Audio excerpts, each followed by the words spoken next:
Welcome. We have another episode of The Weird Way coming in hot today.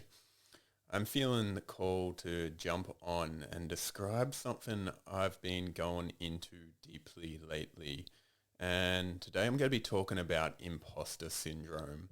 So this is something I've dealt with a lot in my life, and I've shared a bit about it on this podcast. And why I'm sharing about it today is that I see so many people that are following their own path and looking to become coaches, healers, or anything else in this world. They can come up against this point where it's like, who am I to be doing this? Who am I to be saying this, doing this? Can I receive for this? Do I have any worth? And there is so much of this that comes up along this path. And there's a nuanced conversation to this for so many different reasons. And firstly, it's actually okay for this to be coming up. There's a good sign that it is coming up, because what imposter syndrome is feeling like, who am I to be doing this thing? And it's like, do I have the right? Am I the right person? There's other people better than me. What could I possibly add? These are some of the thought patterns that can occur for someone with imposter syndrome. It can be debilitating at times, and I see a lot of people hesitating along their path because of this feeling. And this gets me because there's a trueness to this. Because why a person is feeling as an imposter is because it is true in a sense. Because most people are like, who am I to say? I'll use the example of a coach, as that's what my path has been for the last 4 years, becoming a coach. And along that way, I've had this come up. Well, when I started this journey, I wasn't who I am today. And when I started this journey, I was probably looking at the person I am today, or a version of this, and being like, oh, I'm not that. And so there was this feeling of, oh, I'm not there yet. I'm not that person of me who is a full-time coach who's serving others powerfully and helping them change their lives. I wasn't there yet, but that's who I wanted to be. So there was a gap between who I was and who I wanted to be. And I was like, oh, that gap, it's too big, so I have no right to step into it. And so a lot of people that are feeling like an imposter are actually looking further along the timeline than they need. They actually haven't looked at the next step. And it's like, oh, I'm not that version who is capable of doing this full time. Well, of course not. If you were that version of you, you would already be there. It's that simple, because the person who you are now is playing at the level they are now because they're of the skills they have, who they believe themselves to be. This is the simple truth of it. If you were the person that was capable of what you wanted, you would be there already. And so this dissonance is what makes a person feel like an imposter. But the only way to bridge that gap is to begin, because this is what I've been speaking to so many times lately. The initiation happens along the way. People think that if I can read enough books, if I do enough inner work, that then I will be there and it will work out for me. Then I will have the skills and everything will be perfect and I won't need to make mistakes. No, you need to make the mistakes. You need to be willing to make them, because these are the things that help you learn and grow into the person that is capable of holding the vision. Imposter syndrome is okay, because all it is saying is that your old identity is still in your field. It's saying the person you believed yourself to be is still here, and that's okay. It's not a bad thing. And you're stepping into a new identity, and this shift hasn't landed yet. It's like the old version of you still has its claws in you. There's still maybe beliefs or conditions you have around yourself that are making you believe this old version of you. And so firstly, it needs to be accepted. Like, there's no other way around this. And this is what gets me, because a lot of people, when they come into this space, they have a desire to prove themselves. It's this top-down coach and healing kind of paradigm where it's like, I need to be better than you so I can coach you so I can show you the way. And there's this hierarchical structure that is built. And it's this top-down old paradigm. And this is what creates the imposter syndrome, because what it means is, to do this, you have to be on a pedestal. You have to be the one that is standing above someone. And this creates a sense of, oh, this wobbles, like, holy shit, how can I actually stay on this? Well, the truth is it's going to be really hard to stay on it because it's a pedestal. There's not much room up there.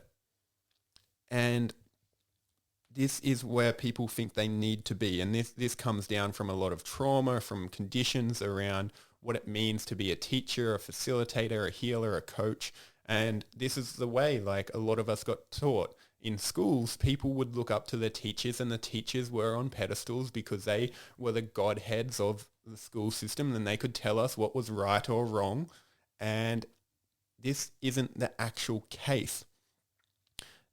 The way to overcome this is to change the belief and mindset around what it means to be a coach, a healer, a facilitator, whatever it is, and actually build something bigger than the self. Because what happens when you're on a pedestal, you are the important one. You are the focus point for others. And this is very attractive to the ego, but it is not what is in greatest service to the world and to yourself even. Because the other method that allows the imposter syndrome to be moved away from is actually to be in authenticity, in truth, and to be building a movement towards something greater than the self and transcending the self. Because imposter syndrome, it makes it about the person, not about the bigger vision. So I'll use myself as an example. Right now, I've shared on here, I'm building my business out to 6 figures, and that's my goal. That's where technical goal of my business is right now. And I'm like, cool, who wants to come with me? This is where I'm going. I'm here to serve people. I'm here to help people build their visions, and I'm moving towards my vision. One of my next steps is to build this out to 6 figures, because I know that's going to give me the resources that allows me to serve more people and create something even more impactful. And that's where I'm building my business right now. And I'm not telling people, hey, you need to do this. This is what you need to do. I'm saying, hey, this is what I'm doing. Who wants to come with me? Who wants to actually do this? Because I know that the more people who are in service to soul, who are living their truth, they're going to be serving something greater, and they're going to move the world to a more harmonious way. We're going to change the consciousness of the planet through this. And that is my vision. It's not about me. It's not about me and how I show up and what I'm doing. It's about something greater than me. And so I am just a vessel for this thing to move through me, and I get to be in authentic truth around that. I'm not trying to tell people I'm the greatest, I've done all this, if it's not true. I can say, hey, I've done this. I've built my business to a place where it sustains me. It is my full-time income. I don't need to work other jobs. I don't need other sources of income. That was a dream for a long time of me. I don't need to prove that. There's no sense of I'm so great because I did that. I'm proud of that achievement, but I don't mean to make me better than anyone else, because I'm not. But I've done that. So the people who are looking to do that, I tell them that, and I'm like, hey, do you want me to support you in that? Because I believe I can help, because I've done that. And so for me, I don't feel like an imposter in that, because that's the simple truth. And so a lot of people, when they start out on the journey, they're like, well, Dean, you're there, you're at a full-time coach, so it's obviously easier for you. No, it's the same thing at a different level. And levels aren't relative to worth, they're just levels. They're like a level in a video game. Level 1 isn't necessarily worse than level 10. It's just mean you haven't been in the game for as long. So when people are starting out as a coach or a healer, you're not going to be serving people to build their visions. What you're probably going to be doing is serving people that through the problems that you've encountered in your own life and helping them overcome it. It's to coach and to be authentic and in integrity with who you are, what you need to do is serve from a place of embodiment. And this means that you've been through the problems or you've been through experiences that has allowed you to gain the knowledge to serve these people. And so this requires a level of humbleness. And a lot of people, and myself included, I did this. I wanted to be so great. I wanted everyone to know how great I was and look real fancy and make people think, oh, Dean, he's so great. He's so perfect. He has it all together. I didn't. And I wish I had realized that earlier, because I had to put on a persona and a mask, and I tried this and it eventually broke me. That was what led me to burnout and having to go back to work so then I could support myself before I could come into this authentic version of myself where I can serve from this place. Because I was holding onto that mask and I was like, I need to be seen this way. And I was trying to make myself better than other people. And this was my shadow, because there was a sense of unworthiness. And I hadn't given myself the love and validation I needed at the time to be okay with myself. And this was like another integration for me, which I went on and has allowed me to come to a place where I'm like, oh, I don't want to serve like that. No, that's not who I want to be. I want to be like, who wants to come with me? Because I am on a path to soul my own soul and in service to the greater than myself world.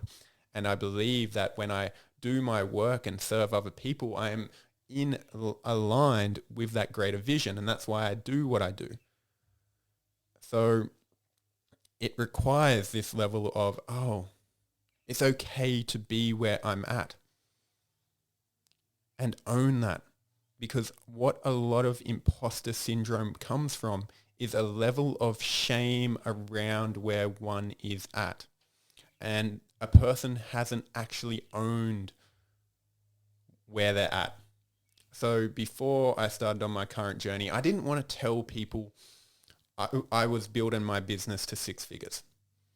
There was 2 pieces to this. There was shame that I wasn't already there, and there was shame of telling people that that was a goal, because I thought that was greedy. I thought, oh, that's bad for me to claim that. And so there was 2 layers of shame that wanted me to disown that.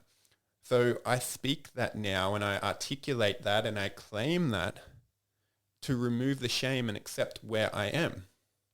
And so in doing that, I have no need to prove to anyone else where I am, because I'm like, I'm okay with where I'm at. And it's like, cool, if that's not okay for you, or if you don't want to work with me because that's where I'm at, cool. That's perfectly okay with me. And there's a level of nuance here, because a lot of people, and myself in the past, I would have been like, oh, people can't know that because then there's going to be people that don't want to work with me and I need everyone to work with me. And if you hear that, there's a level of scarcity in that thinking. It was like, there's not going to be enough people who want to work with me with where I'm at. And this was one of the layers beneath the surface that I had to uncover, because really there is going to be plenty of people that will work with me with where I'm at, because I'm further along on this particular skill set. At other things, they probably are better than me, and that's okay. This isn't a comparison thing. This isn't about who's more worthy. It's just about, okay, what skills have I developed and how can that serve someone else? And people recognize that. And through owning that, I actually attract the people I want to work with and that want to work with me. It's a big shift. But if you're listening, I'm sure you can pick up the nuance of that, of accepting, oh, you can be where you're at. People actually find that attractive when you own that, because you're in truth, you're magnetic in that state. If you look at David Hawkins' scale of consciousness and you look up the chart of it, you'll see the different vibratory states of different emotions. So shame is a low vibratory emotion. And what that means is it's less attractive. And this to me is what people talk about when they're speaking raising your vibration and that. And I'll probably rant on that in another episode. But on that same scale, acceptance, love, they're a lot higher vibratory experiences, and this means they're more magnetic. And so to be in them, to be in acceptance of where one is, that actually increases one's vibratory rate, so their level of consciousness, and it's more magnetic as a result. And this is even through accepting the shame, because the shame is a stuck fin. So it's the acceptance of the shame, acceptance of the anger that allows a person to move through it and raise their consciousness. Not the rejection, not the saying, I can't feel that, I can't be with that, but the full acceptance of that and owning that, because this is what will allow a person to go beyond it. So when it comes to imposter syndrome, the biggest thing a person needs to do is actually accept where they're at. This is number one. And check in, because a lot of people feel like to be a certain thing, like a coach or mentor, a facilitator, a healer, that they need to make themselves into something more than they are. And this is actually the opposite of what you want to do. It puts you further away from yourself, which puts you further away from your power. So the actual trick to come back into your power is to accept yourself and declare this is where you are at, and accept that you are powerful where you are at. And if your vision is bigger than where you are right now, that is perfect. That is perfect. Acknowledge that and be like, now accepting where you are, because you need to start and know where you start from. Because if you're lying to yourself and being like, I'm actually over here, I'm like 10 levels ahead of where I am, and so I only need to up level one level to get to where I want to go, there's going to be a dissonance within yourself, and you'll overstep some of the lessons and skills that you would have needed to gain from levels 1 to 10 to actually be able to succeed. So it's okay to own where you are. This is number one on fixing the imposter syndrome. I should say it's about accepting the imposter syndrome, and look at where you are serving people from. This is the second piece, because if you're feeling like an imposter, there may be some remnants of needing to feel better than another person to actually serve them. And what this means is you are gaining a sense of worth or validation or love in that interaction. And this, I would say, stems from childhood or trauma or conditioning. And so you need to heal that. You need to sit with that and be with that and come to a place where it's okay to just be the same as someone. And in the sameness, realize you have power. And that's okay. You can be powerful and the same as someone, because this is where you get to truly serve from. Because what I see coaching as, what I see all this talk I'm doing about business is bringing people more to their human nature, to connecting to their humanness, their weirdness. Like, this is called the weird way for a reason, because I want people to be weird, and that means they're probably going to have flaws according to society or the conditioning that they've raised with, but actually they were perfect. They are perfect in who they are. That is exactly why they are who they are and why they're meant to be who they are. It wasn't about being someone else. No. It was about being who they are. And this is what is needed. And this is one of the most beautiful things a person can be. So practice accepting oneself. And then look at the movement you are taking a person on, or the people on. So this is where I come back to my own journey right now. When I say I'm building my business to 6 figures, I'm looking how I can serve at a deeper level. There is a story that's being played out, and there is a deeper story which I'm telling, that is, when people live in alignment to their soul, they give their greatest gifts to this world. And in this giving, we create a more harmonious world.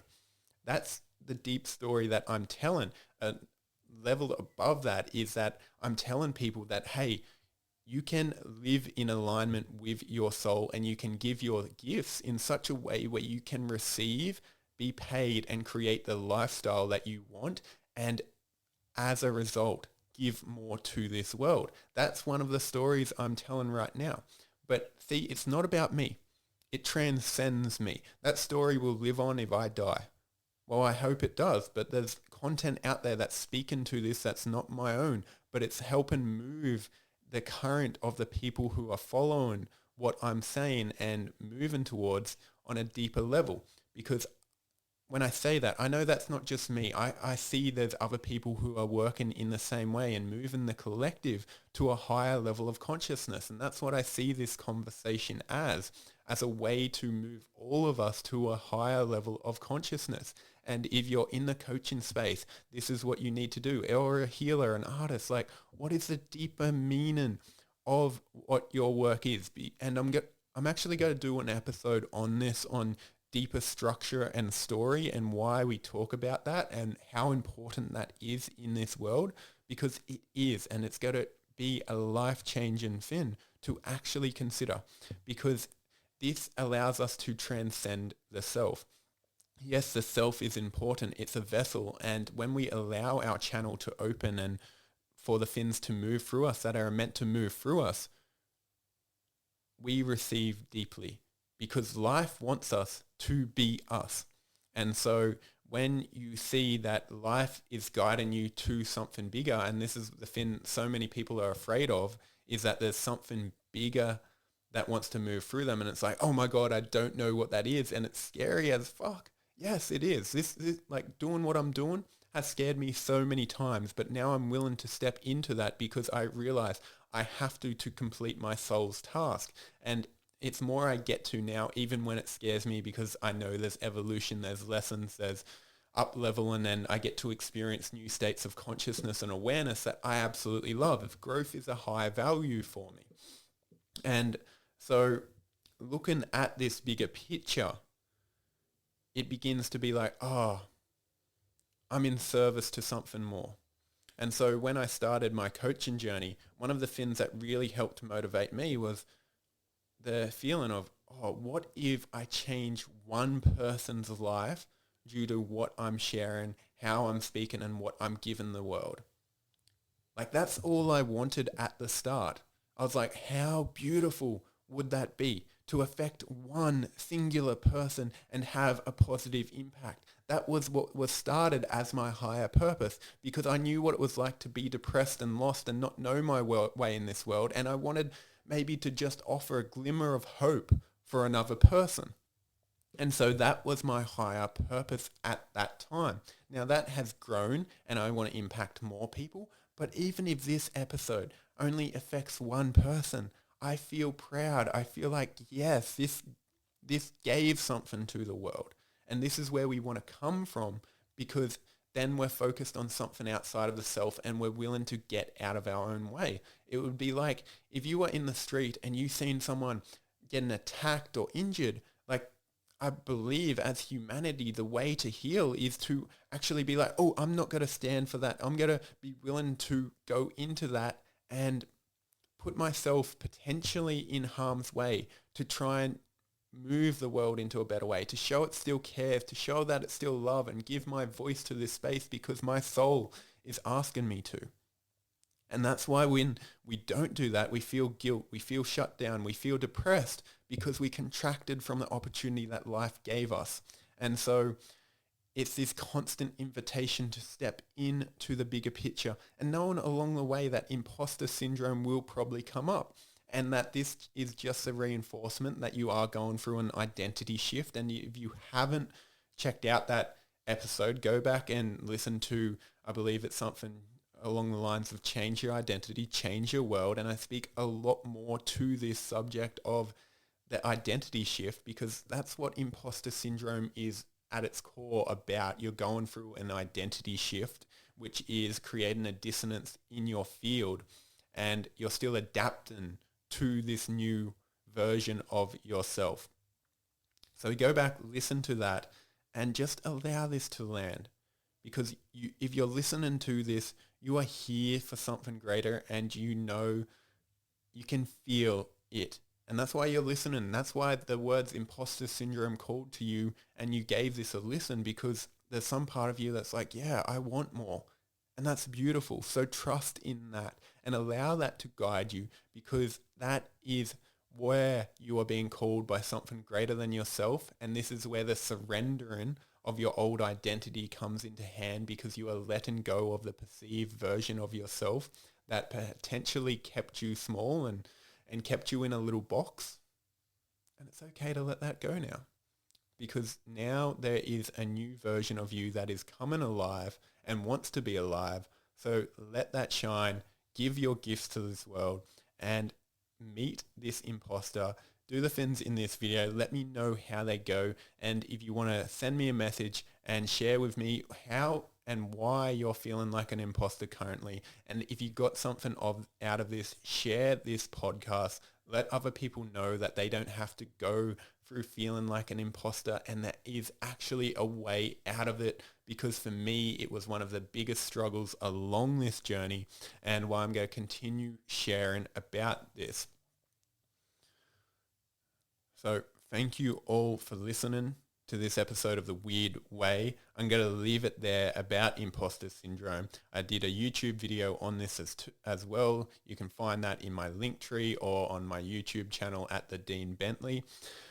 And just speaking to this, by the time this podcast comes out, I may still have spaces available. I'm not sure. They tend to be filling up fast. So I've had 2 one-on-one spots open at the time of this recording for mentoring. So if you're feeling like you're ready to claim that and go beyond the imposter and ready to step into something bigger than yourself, send me a message. Let's have a conversation. This is something I really like to tap into, because I know for me, what that meant was I did have more to give. And if you're feeling that, chances are there is something calling you that wants to come alive. And this is what I've been serving people in for the last 4 years. So send me a message. Let's have a conversation. There's no expectations on that. And let's see how you can go to the next level to bring your gifts alive. Thank you all. This was Dean Bentley on The Weird Way, signing out.